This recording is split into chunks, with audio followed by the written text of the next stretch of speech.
Our final presenter, Mr. John Jackson, is President and CEO of the Schott Foundation for Public Education, which focuses its work on equality of educational opportunities for all students. And previously, he served as the National Education Director of Education Policy for the NAACP. John? Thank you, Regina. Good to be here. I want to take a little different tone because I think that Brian, Chris, and Mackie have really covered in a great way some of the academic and learning deficiencies that are the result of online charter schools and vouchers. I want to take a different tone because we were having this conversation around trying to think through how do we address the achievement gap that's impacting primarily poor African American, Latino, Native, and some subpopulation of Asian students. And we've been having this conversation for decades. And I think it's important that we sort of take a step back and look at a larger system. My grandmother used to tell me, if you walk by a river and you see a duck barking and a fish laughing, don't ask what's wrong with the duck or the fish, ask what's wrong with the river. And for far too long, we've been analyzing students, educators, and not analyzing the overall system that put us in this place and ask, well, what's necessary? What level of momentum is necessary to change that system? That being said, this year we commemorate 400 years since the first African slave arrived in North America. And over a 400-year period, a group of individuals have been tethered to traumatic and dramatic ecosystems. The chains may have been broken, but tethered to systems that are unequal relative to housing, unequal relative to wages, unequal relative to transportation, and creating an ecosystem that also leads to what we're talking about today in the education gap. We've broken the chains, but in many respects, we haven't broken the tether to the poor ecosystems. Years later, following the Civil War and during Reconstruction, black legislators, one of the first things that they fought for and won was creating a free compulsory education system. That because they knew that through education that would be the opportunity for former slaves, they also knew with education and a public education system, we could begin creating the type of community that's necessary to get over what we were coming out of. Soon thereafter, we began to see programs like voucher programs as a way for whites to flee desegregating their school districts, leaving high levels of segregation, but a way of taking their resources, taking their bodies, and finding a more individualized way to learn that was disconnected from community. I say all of this to say that the public education system is more than just a system for learning. It's a system for community. The public education system as a whole, I believe, as the only mandatory network of institutions, mandatory for students and families to engage in, is the best platform for us to address these larger inequities that exist in the education system. It's essential that we maintain the public educational system because it's the first place where kids learn justice or injustice. The first place where kids are either protected or over-policed. The first place where they are either engaged or pushed out. So it's necessary that through the public education system, we maintain the resources that are necessary to teach them justice, to keep them engaged, to protect them so that they live in the ecosystem that provides them a fair and substantive opportunity to learn.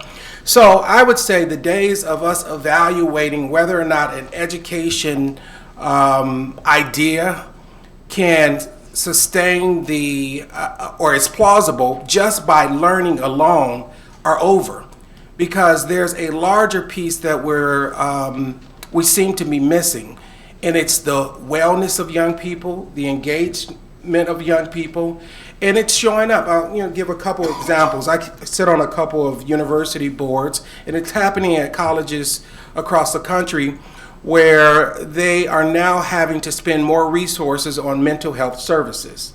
Now, that alone is not a negative. I think we all should engage in some level of mental health services at some point in our lives.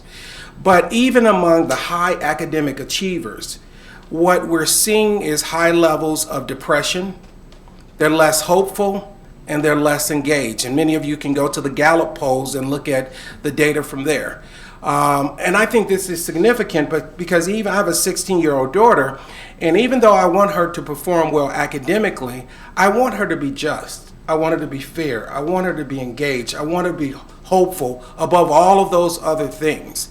And there seems to be something that is missing that has to be addressed. Secondly, from the research of Sean Reardon out of Stanford, his research indicates that regardless of the changes that we've made in education, parental income remains the #1 indicator of student success. And in many respects, parental income serves as a proxy for a host of other supports that we don't talk about within the education space. Housing supports, parents that have a livable wage. And so those things that are happening outside of the education setting are impacting what's happening inside of the educational setting more, meaning we can align everything that we would like to align around education, and we would still see these gaps. This is important because the public education system, as I stated, gives us the best opportunity to build a platform to address those gaps across the board. This is the work that they're doing in Buffalo. This is the work that they're doing in Long Beach, where there are a number of philanthropic collaborations that are working to address the cross-sector issues that are impacting young people and families as a way to begin to close those gaps. So unless there is an online charter program or a voucher program that could serve as a community school, which I haven't heard of such, to me it's just not reasonable nor plausible that this would serve the purposes of our educational system. Essentially, if we are creating a generation of young people where test results are the only goal, and they are less hopeful, they're less engaged, we are creating a generation of zombies. And so I think that this is an appropriate conversation because that is not our goal. I do think, and I agree with Mackie, that there may be some places where online learning can be integrated to supplement the learning that's occurring, or in certain situations for reasonable accommodations.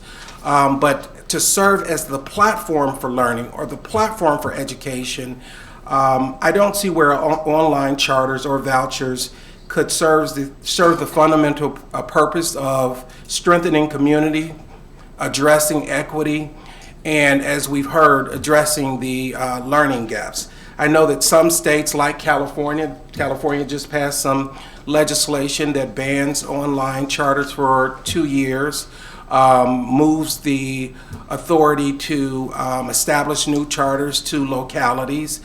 Pennsylvania is trying to do the same. They have some legislation that's moving forward. And in Oklahoma, they're looking at it because in Oklahoma specifically, they're spending over $140 million a year. And what they're finding out, and from studies that have been released, is that the cost for online learning is between 93 and 98% of the cost for traditional learning. How is that the case? There's no bricks, no mortars, but between 93 to 98% of the cost. The majority of that cost is being picked up by the state. Another 10% of that cost is being picked up through federal resources.